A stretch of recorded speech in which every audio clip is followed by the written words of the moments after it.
I traded my way from 35,000 all the way to $8 million over about 21 months. I was sharing all my positions and trades like every step along the way. I was actively posting screenshots on Wall Street Bets and my own subreddit. Wall Street Bets is dead. They're basically a glorified Instagram meme page now. Let's blow up the internet, from the basement to the higher net. Scrolling, tapping, man, we ain't done yet. Let's blow up the internet. Are we all sleeping on Reddit? Yay or nay? It's my secret growth channel for all the success that we've seen on AfterHour. I would say so far about 80% of our users are coming from Reddit.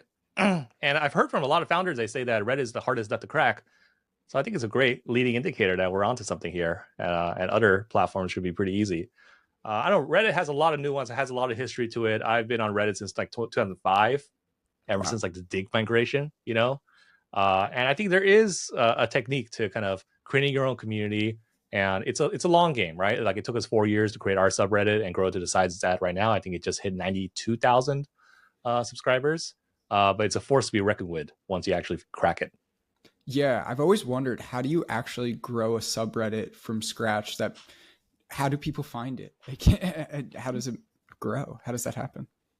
Yeah, there's probably a lot underneath the surface that most folks don't see. So my subreddit is called the Race to 10 Million. And up front, I'll disclaim that this was all a very happy accident. Like I did not go into this thinking that this random subreddit I created in 2020 was going to be like our current and first acquisition channel for my startup, right? I think we got a lot of things accidentally right. It was called the Race to 10 Million. It immediately, speaks for itself.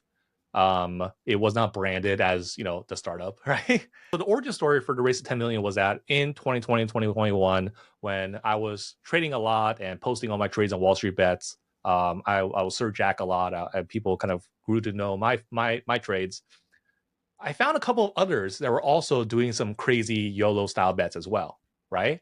And it kind of became a meme, like 8 digits or bust. Like 8 digits was kind of like the goal, right? And it was kind of funny to kind of think we're like all in this race together, like this amazing race to $10 million. And so somebody else, actually, it wasn't me, someone else created the Race to 10 Million and asked me like, hey, do you want to mod on this, right? I don't know anything about modding. I'm like, yeah, sure, I'll take it. And that's kind of how it originally created. It was someone else created it, noticed it was kind of this meme of like us idiots racing to $10 million.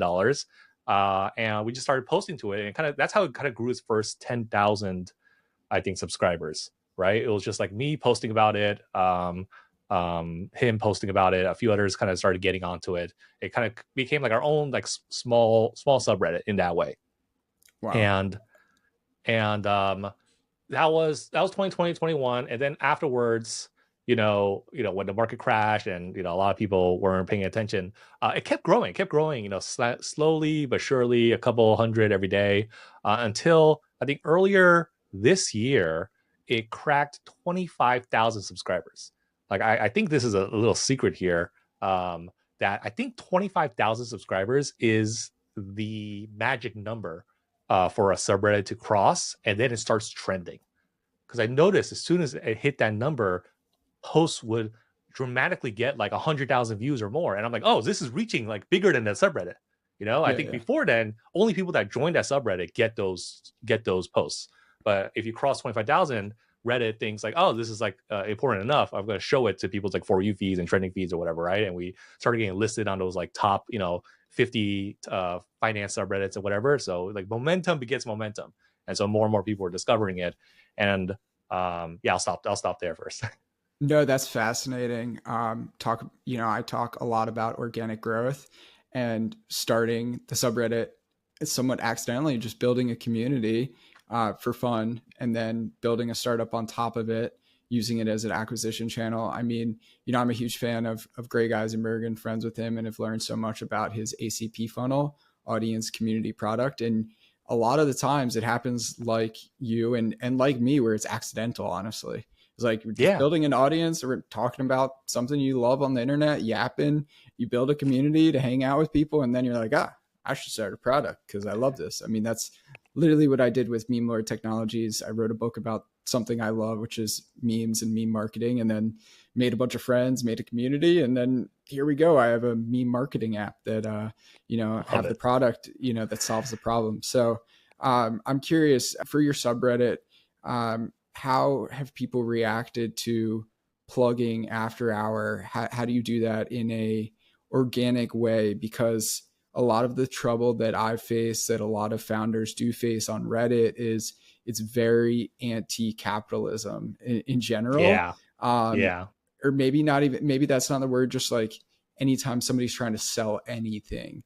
So how have you done that in an organic way that still is fun? Oh, I can get into the spirit of it, but also kind of the tactical bits. Yeah, like Reddit is extremely anti-corporate shill, right? I think they have like strongest nose on the internet for when this is getting astroturfed or whatever. I feel like there's a meme of like no one writes like M&Ms that way, or like even like the typing of stuff. They could be like, oh no, that's like a corporate person writing that out. No one actually types that out.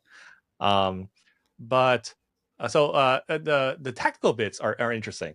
Reddit has this auto moderator feature that I'm not sure now a lot of people are aware of, and also a welcome message. So if you're the moderator in a subreddit, you can actually go into the back end and automatically send people a welcome message. So as soon as they join the subreddit, they get a welcome message. Essentially, it's a free DM right into their inbox. So that's an incredibly strong acquisition channel. And I mentioned the race to 10 million, and I do a warm welcome, and then I kind of like talk about this app that we also built. That's kind of like trying to do the same thing, right? And you also set up an auto moderator to automatically comment on every post that's made. So we also have an auto moderator set up so that as soon as someone makes a post, it'll leave the first comment, right? And it'll actually sticky it too. But here's one issue. On the native mobile apps, if you're using the native Reddit mobile app and you open a post and it has an auto moderator comment, it's actually folded. So most people actually don't see it, which is frustrating. This was actually like a recent change in the last year or two. So what I have had to do recently is I've had to jump in as Sir Jack and write my own unique comment. I don't use ChatGPT for this. I like look at the post, I try to add my own unique comment, and then I add a link to AfterHour or mention you can follow me on AfterHour or a screenshot of AfterHour or whatever. And then I sticky it, right? So the conversion funnel is here is that there's a trending post that's kind of broken out of the subreddit. People see it, they click in because comments are so integral to the Reddit experience. And well, I'm the first one. I'm the first sticky comment. And it's unfolded by default, right? Because it's not an auto moderator. It's coming from me, a real user. Yeah, let's double click on that a bit around actually writing out the comments and posts. Mm-hmm. My best posts on Reddit, I've driven hundreds of newsletter subs, I've gotten tons of newsletter subs from Reddit, and it never comes from posting a link. It never comes from, hiring somebody to do it. It literally comes from going to like one of the subreddit's social media managers and just writing like literally a blog style post with a good, a header and then like a real post. And then just at the end, just, a little bit mention. But I think a lot of people think that Reddit is like Hacker News almost, where you could just kind of post a link or it's just like, kind of random. But it really is, even though people are anonymous, a lot of time it is humans behind this, and people want humans. So when it comes to the comments, like I've seen a lot of startups or seen a couple where like auto replies and stuff for Reddit. And I mean, it can't be working as well as a human, even though it is annoying to have to do that. It works better. Yeah. I've seen two major failing cases. One is when someone only talks about their startup. Yeah. Redditors are really good at going through your profile and digging through your past. It's so annoying. All you do is just copy paste the same thing across like 20 subreddits and comment the same thing. People know that you're not like authentically a part of Reddit, right? You're just like trying to do something. You're probably temporary too, because it's usually like a burst of a day and then you disappear. So Reddit really hates that, and they'll call it out or just downvote you, right? I think that's another unique part of Reddit, which is that downvote power that other platforms don't really have. The second thing is that a lot of startups I see start subreddits and it's only the founders posting on there. there's no reason, there's no other content that's actually being posted there. Like the best fandoms are like, you know, like anime or like Pokemon or like even like Twitch streamers, right? Where it's actually the community talking amongst themselves. So there needs to be a reason for the community members to kind of jump in and share their findings and memes and discoveries. I think ChatGPT actually does it pretty well. I want to say that's an unofficial subreddit, but you know, people are trying to, you know, share memes and talking amongst themselves how they're using ChatGPT.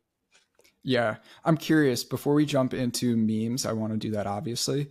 Do you still work with the guy that created the subreddit, or do you work with him? Did you end up buying it from him? Like, how did that work? I meant to ask that earlier. Oh, yeah, sure. Shout out to Irish Dud One if you see this.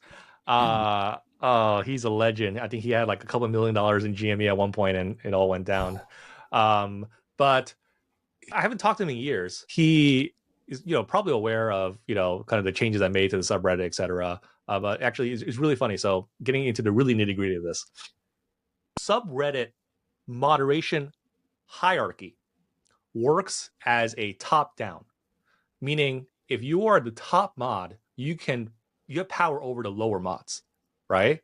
And so you could kick out, you could remove, you could edit their powers, whatever. It works as a hierarchy. And since he started it, he was the top mod and I was the second one, you know? And so another reason why I never really did anything in the early years was because, like, you know, if I change it up a little bit too much, he might kick me and that'd be horrible. And so that's another reason why I didn't do things for a while. But then I noticed one day the word inactive next to his name. I'm not sure if that meant inactive on Reddit, inactive on the subreddit, inactive on like using the mod tools and like actually moderate. I don't know what that means. I don't know what the time length was either. But since he was inactive, I was allowed to bump myself above him. That is so Irish Dude, shout out, love you. And yeah, so that's how I became the top mod. And then all of a sudden I felt like I had more, you know, leeway to kind of make some changes. I love it, man. You got to take the power. Normally the only way to do that is to contact the admins of Reddit itself. I think Wall Street Bets had like a huge like coup d'etat, right, where they kind of like had to kick off the top guy because he was being an asshole or whatever. Let's talk about memes, man. Obviously meme stocks have played a big kind of part of your life and your trading experience, and now how do you use memes for AfterHour? Are you using them in the subreddit? What's going down? Memes are just the most effective form of communication these days, right? I think that's just how Gen Z and beyond are just learning about the world. The real genesis for memes and finance to me was finance has always been really, really boring throughout my whole life. You know, actually, I grew up in New York, in Queens. And so I had a lot of friends that wanted to go to Wall Street and kind of be in that culture. And I've always felt like they were like really stuck up and took themselves way too seriously, and all they cared about was money and stuff like that. So I actually was never interested in finance for most of my life until I stumbled across Wall Street Bets. And I was like, oh, this is like this. It just felt more like a more organic way of learning about the markets, about learning about stocks or whatever. Like I never read a book. I never paid for a class. I learned everything about the stock market from Reddit comments, essentially. And so I think memes are actually a great way to just kind of learn about what's going on. I love that. It really is a great way to make boring subjects fun. And memes are like the smallest bit order of like transmittable information. And so, you know, a picture speaks 1,000 words, a meme speaks 1,000,000, right? Like I said that in my book. It's like, you know, able to share a story very, very quickly, which is very powerful. That's to me, that's what a meme stock is, right? It's a narrative driven thesis. That's how we act. I think the more serious folks that talk about like discounted cash flow and like revenue numbers and stuff like that, like that's true. All that stuff does matter. You know, for a real business to operate and grow and eventually kind of pay off dividends, whatever. But if you're a trader, I characterize myself more as a swing trader. People that play with options are even shorter term and day trade, or a lot of modern traders trade on catalysts or events, right? Like for example, today is Robinhood's Legend Awakens Day. And a big saying in the community is buy the rumor, sell the news.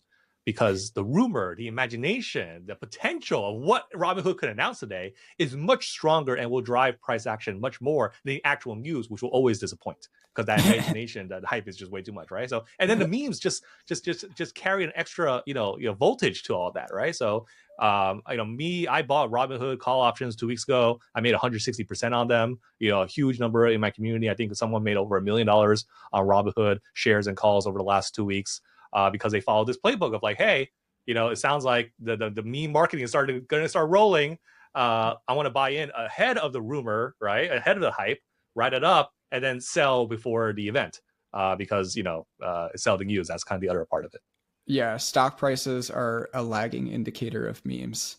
I truly believe. I have ignored meme coins completely for the last few years, actually, which is weird because like everybody assumes I'm super deep into meme coins, but like I'm just deep into meme marketing, like using memes for marketing brands.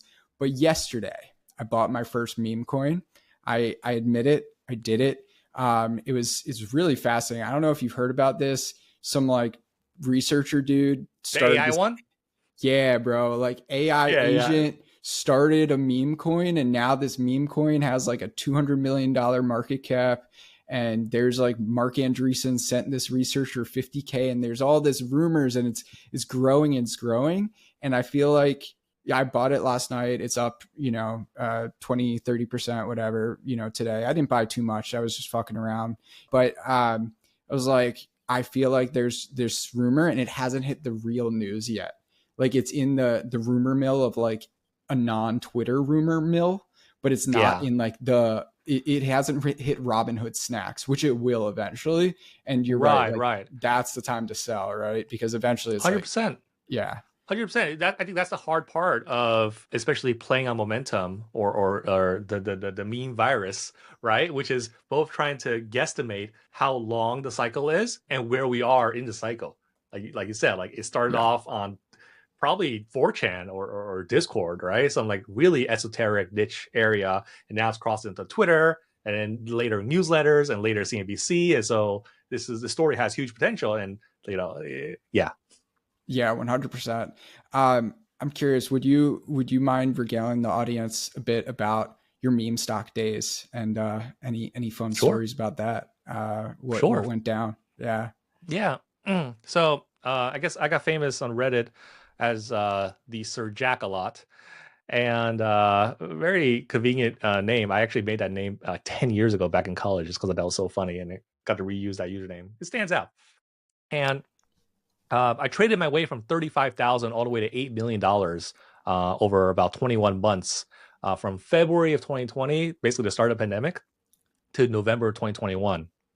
And the main thing was I was sharing all my positions and trades like every step along the way. Like I was actively posting screenshots on Wall Street Bets and my own subreddit. And people really, I think, like they're following because I was so consistent, right? They knew they could trust me. I was just pumping out screenshots every day. So like there was just like no time to Photoshop.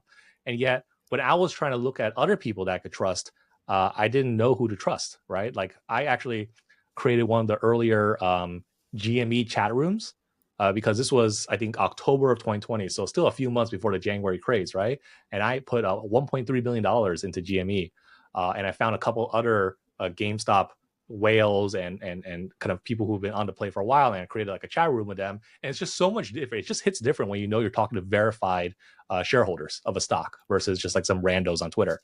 So I think that helped, that really credited like, us holding, through all that kind of madness. I actually sold and I kind of missed the madness. But that's a story for another time. I say I took the long way around. Like maybe GME was a rocket ship, and I took the kind of the longer scenic route. So over the course of 50 or 80 trades, my style was really, really simple. I would go all in one single stock at a time. Like it was incredibly simple. No margin, no options, no crypto even. I just had one thesis. I liked the stock. I would just put all my money in and just watch it like a hawk. Like every minute, I would just have my phone, or I had like these two monitor setups, and I would just be watching the stock chart like every minute. And I had a thesis, and I just wait for it to play out. If it went up, great. If it didn't, sell, find the next one, right? And so that's kind of my trading story. But that was kind of the thesis for AfterHour, really, which was that being able to trade in public, being able to see how other people are trading, and you could trust these people because they're like legit, radically transforms how much you learn. I call it like learning via trading in public now. And so we built an app that lets you connect your brokerage. And we have over $300 million of shared verified portfolios now. And we've just started implementing some copy trading abilities as well. And it's a fun time. Like you have these folks with $1 million in Hood, $1 million in like RX. And when you're talking to them, it just hits so much differently than if you're just talking to some random. Yeah. I actually have thought about this for the indie hacker world of it should have your Stripe MRR, because so many people lie about it on Twitter. Like, I want it verified on my Twitter. This is, Stripe verified MRR. Maybe there's even an app there in that of like a community where it's verified, because you just don't know who is making this shit up, man. Like you really 100%. Don't. There are people just photoshopping screenshots. I literally actually, in a recent podcast, I had Alex Lieberman on, founder of Morning Brew. Nice. And we were tossing around silly business ideas. I was like, somebody should make a fake MRR screenshot thing. Yeah, I think it's made it, right? Dude, somebody literally made it, because like, oh my God. It's people are doing it, and it drives sales. It does drive sales when you post this stuff. And it's just funny, man. The main thing is that I think finance is still pretty taboo, especially like personal finance. It is. Yeah. And like when I was at Google, when all this stuff was going down, like I wanted to share my trades. I wanted to share my thesis with the broader Google community. We had like these investing Slack channels and Google groups, but I just felt afraid to do that in case a coworker were to actually see this. It'd be like, why is this idiot in GME? Like, and it might affect my work or whatever. And so I felt like pseudonymity was actually extremely important to this kind of discussion. If you think about it, Reddit, Twitter, Discord, a lot of the crypto community as well, a lot of it is pseudonym first, username first. And so I felt like that was really important to this kind of discussions. That's why AfterHour is primarily username based. And a lot of previous attempts at this missed the mark because they led with their real name and real profile pictures and invite your friends, etc. And I'm like, I think there is something fun to that. If you have like a really close group of friends, and we have some group chat features coming up that lets you kind of share your stock trades with each other. But broadly, I think the broader community is more pseudonymous. Yeah, I'm curious. Did you see any world where Reddit would start integrating, their Robinhood or verified there, and or could you see them like buying you? Is that like a thing that would make sense? No, not Reddit. The strangest product decision that I think Reddit has made is over the years how much they've de-emphasized the user. So now if you open the Reddit native app, the header just has the subreddit name. And so on the race to 10 million, you'll see, the race to 10 million title, whatever, right? But you don't know who posted it. Oh, yeah. Yeah, I haven't really thought about that. Yeah, 100%. Yeah. And then, which is strange because I follow sometimes these YouTubers or other creators who create their own subreddit, and I'm like, did this post come from them or from someone else, right? And another problem is you can't get alerts when someone makes a post. Yeah, I know, it's so annoying. When I was trading, people ended up downloading and paying real money for like these sketchy third-party apps to get alerted when I made a post, because Reddit doesn't have that feature built in. Yeah. Yo, that's how you know timeliness is so important in the markets. Yeah, timeliness is really important, right? Like I make a trade, it's an hour left in the markets, and you got to move fast. And so that's kind of a core feature of AfterHour, that you follow someone and you get their trades in real time. Yeah. What's your thoughts on Autopilot, the Nancy Pelosi tracker? I actually did some street interviews for their team over there. I walked around New York interviewing people. Do you think politicians should be banned from stock trading? Funniest answers, man. Like most people were like, no, but then you'd have the guys who are like, yeah, like let's go get that. I love Chris. I just chatted with Brian a few weeks ago. I think they're doing great things. I'm not just saying that. Like they started off as Iris. They built a social finance app and grew that in 2020 and 21. And they've complimented me in terms of like how we've kind of approached it. in autopilot, they mastered meme marketing, right? Like that's just hands down across Twitter, across TikTok and Instagram with the insider traders, and kind of latching on to these bigger names, right? Like Nancy Pelosi, Warren Buffett, Kramer, etc. We're also experimenting with something similar. We want to create like a Nancy Pelosi bot that you can follow in the app, and like she can like reply to you and make posts whenever they make a trade. The main thing I think is just like it's that's I think that's the simple route. And I think there is this even bigger group of people that just view finance as entertainment, right? Like I think it's a great tool what they've built, and it's really really simple. But what I'm after is my thesis, my vision. What I've seen is that finance has kind of crossed the cultural zeitgeist in a way it hasn't before. It's like people basically just waste their time with finance, similar to how people used to waste time with sports or celebrity gossip or whatever. And so like I mean, they when JPal speaks, it's like it's like a Super Bowl, or like when Nvidia has their earnings reports, you have like the seasonality. So it's like this reality TV show, and so I think it's really important that for people to kind of just be a little bit tuned in, and so that discussion, that entertainment is not happening on CNBC anymore, right? It's happening on the internet, and there really isn't a big winner in this space. And right now, After Hour, like the biggest compliment I get from folks is that After Hour is fun. The bell opens, everyone's here, people are sharing their trades, people are helping each other, people are jumping into chat rooms. It's like Twitch chat for stocks in a way, because we basically have this live stock chart on the top of the screen in the chat room. So instead of watching someone play a video game, you're watching the stock charts and chatting with everyone in real time.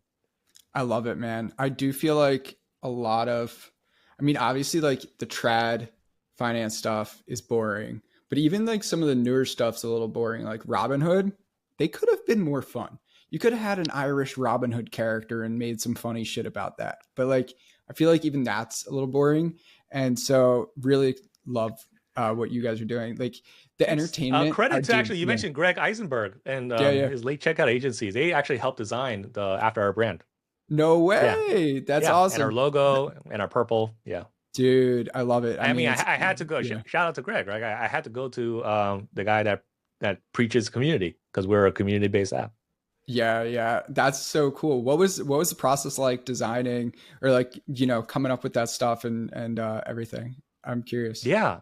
I actually went through a few other brand designers because I knew I wanted to get this right early on. A lot of founders like say, "Oh, who cares about the logo? Who cares about all that kind of stuff?" But I felt for consumer, right? This is like ultimate, like super consumer. That matters, because you're joining not just an app, you're joining a movement, right?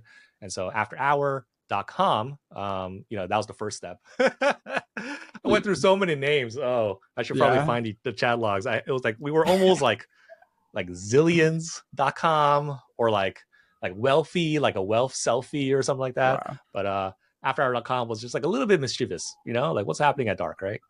Oh, I love that. It's kind of connected to the stock market. And the domain was available to buy. It was like a buy it now kind of thing. I think it was like only like 5,000 or something. And the branding process, I think I just wrote up this brief of like how I viewed Wall Street Bets. And I mean, ultimately, I just needed someone that if I said like make it like Wall Street Bets but better, they just get it. Nice. I love it. Have you do you still take part in Wall Street Bets? Like what's kind of that community like these days? Yeah, that's the most unfortunate part. Wall Street Bets is dead. Wall Street Bets I think died after GME because they're basically a glorified Instagram meme page now. No one's posting their positions, no one's actually chatting and sharing updates, and only the memes kind of trend, right? But the problem there is the Reddit algorithm. You're not getting updates fast enough. You're getting memes that are like 1 to 2 days out of date. So in terms of my community, they want to actually follow people, and you can't do that on Wall Street Bets. So I haven't heard much commotion from them in a long time. I think they're still the biggest subreddit, but hey, race 10 millions, getting up there. Good, man. Good. I love it. I'm curious. So if you're a founder trying to either build a subreddit or grow on Reddit, maybe you're just plugging your stuff, you don't have your own subreddit yet. Or do you actually, better question is, do you think every startup generally should have their own subreddit? and should they be trying to send people there? Like how does that even work? Like, how do you even get people there? I'm still going back to my original question. How the hell do you even get people to find out about it? Yeah, I've heard of other, there's a couple of AI apps now that lets you AstroTurf and spin up, a dozen Reddit accounts that reply to people and invite people. I mean, you could DM people. Like I guess a growth hack could have been you go to Wall Street Bets and you just DM, 100 people from there every day. Be like, hey, I think you'd like this subreddit too. So you could kind of just brute force it for a while, but it's going to take you a while to get to 25,000, I think. And you could probably try to leapfrog and grow a Discord or grow an Instagram page, try to get people to your subreddit that way. That could work. But I think that the crucial ingredient here is like, are your users is there something for the broader community to actually post and talk with each other about, right? Because it can't just be about your startup. And so like anything consumer based, like fashion, memes, video games, art, like those do really well in these kind of subreddit communities.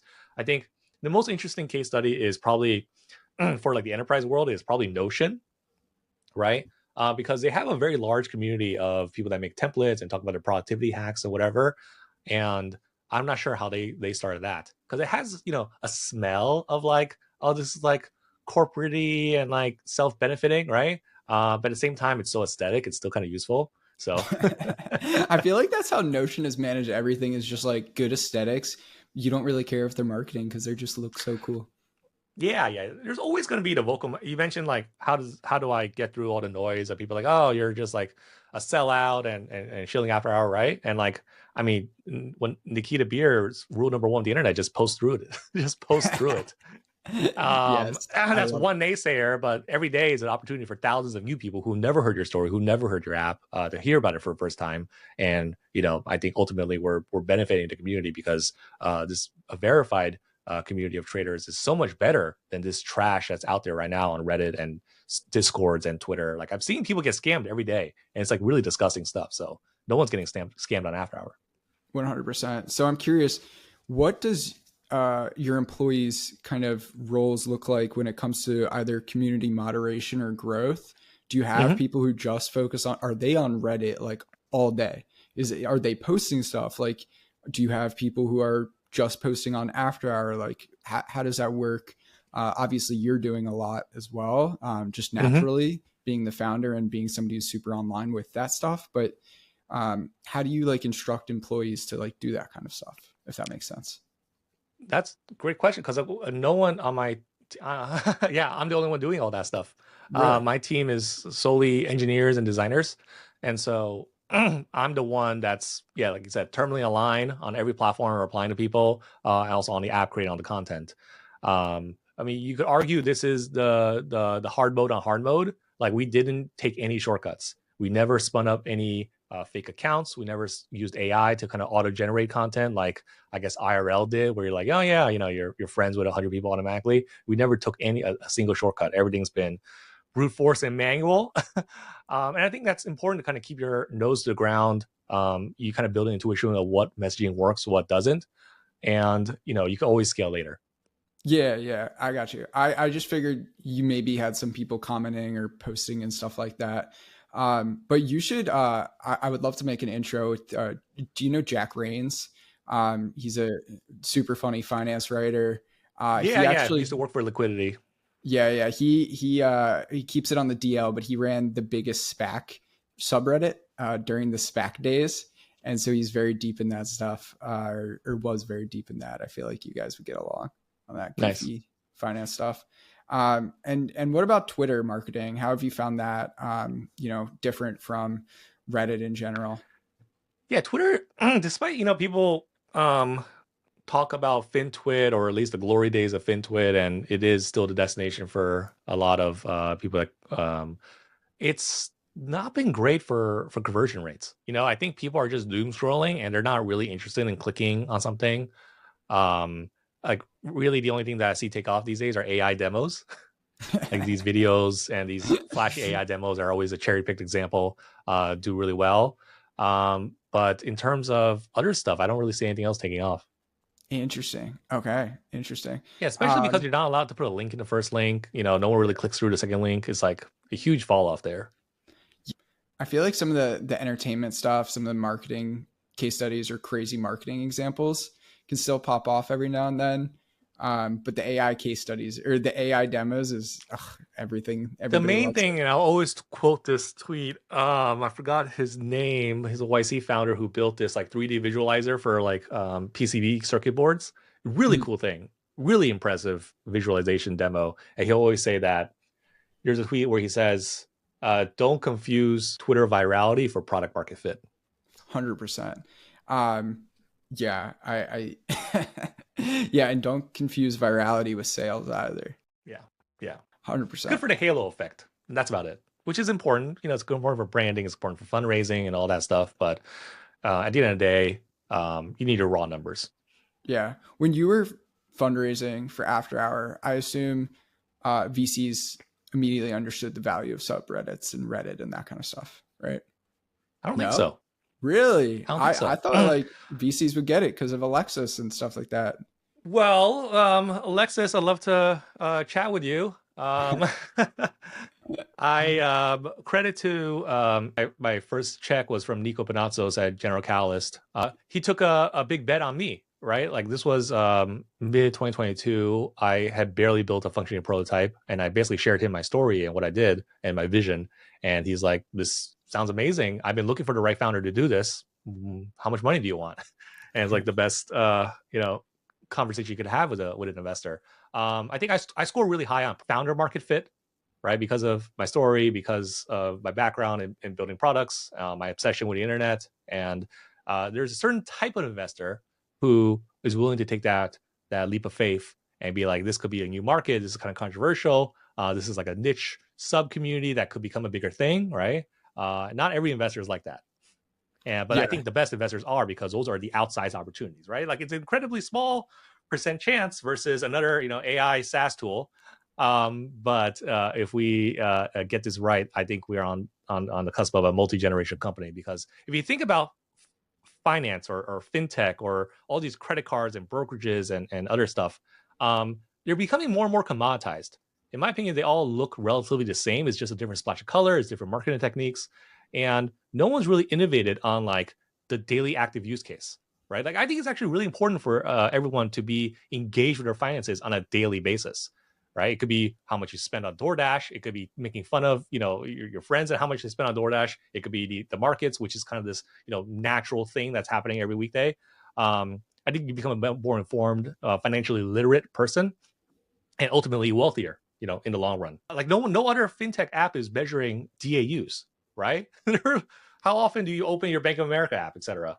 And so I think the social use case where you're there for the content, for your friends, for the community, for the memes, for the occasional learning, I think that's a great initial wedge into kind of broader social finance. And so the kind of fintech services and products and our eventual kind of vision to kind of be a multi-billion-dollar company, like sells itself as long as we could keep growing and 10x from here, 100x from here. Yeah. Oh, I love it. I love the idea of, or just how you're speaking multi-generational. You think about, right, Amex or Wells Fargo, those are like 250-year-old companies, right? Or 150-year-old at least. So why not, building new versions that are cooler? Exactly. They're, trad fi or whatever you want to call it. They're not speaking to the younger generation. They're just there because they have incumbency power, which is great. But yeah, finance, it just still feels stuck in the web 1 days. If you really took a look at the lay of the land, like Boggleheads is still a PHP BB board, and people are still like manually sending like newsletters via like PDFs and Word document files, WordPress websites, and all these kind of things. Like it's surprisingly like no one has done this right. And also when I ask my investors like why did you invest in me, a lot of them also say that the other founders, it feels like they come from Wall Street. They don't come from the internet. Oh, I love that. I love that. Are you guys thinking about creator marketing, like hiring a creator, hiring creators, putting them on staff to make videos and, stream and stuff like that, sponsoring streamers kind of thing? Like, are you guys going down that path? Yeah, we're starting to experiment with it. I'm starting to make, my founder videos every day. I have, 5 to 6 creators currently helping me just kind of pump out different type of hooks and experiment with short form video essentially, right? Because I think it is a quantity game. That seems to be the current meta. I think the big 10x here is via creator economy tools, right? I think a lot has been said, especially on tech Twitter, around consumer social and the death of friend-based invites on iOS 18, blah, blah, blah, go Nikita Beer. My belief is that the current meta is OnlyFans. My belief is that how do you incentivize an army of creators or whatnot to basically market for you, right? And so they need the incentive and they will do the 1000x different hooks and variations and indirect kind of marketing that way. And so I think OnlyFans for stocks, it pitches itself. I love that. I mean, sort of what I'm doing with Meme Lord Technologies, where I give people affiliate links and you just align the incentives. It's really that simple. Like, memes are inherently viral. Here's your affiliate link. Just drop it under your viral memes. Pretty damn simple, right? Affiliate marketing has definitely made things easier for aligning incentives. And if there's any good affiliate marketers out there that want to talk shop, we'll love to chat. We're just starting to spin up a lot of these work streams. So we're also just trying to figure it out, but I think we have a very unique use case for this. Yeah, I've got one who might be good. She's a really funny copywriter specifically and has been my #1 affiliate actually. So I'll send you a DM after. Thanks. Cool. And where can people find you? Wrapping things up, where can people find you and get started on AfterHour? How do they get started as soon as possible? Thanks. Well, first, definitely join the app and follow me there. The app is called AfterHour. My username is Sir Jack on the app. I'm probably the top recommended user. If you want to contact me, Kevin Shu, I go by I'm Kevin Shu across, I think, everything. And or you can just email me, kevin@afterhour.com. Sweet. Thank you so much, Kevin. This was a lot of fun. Thank you.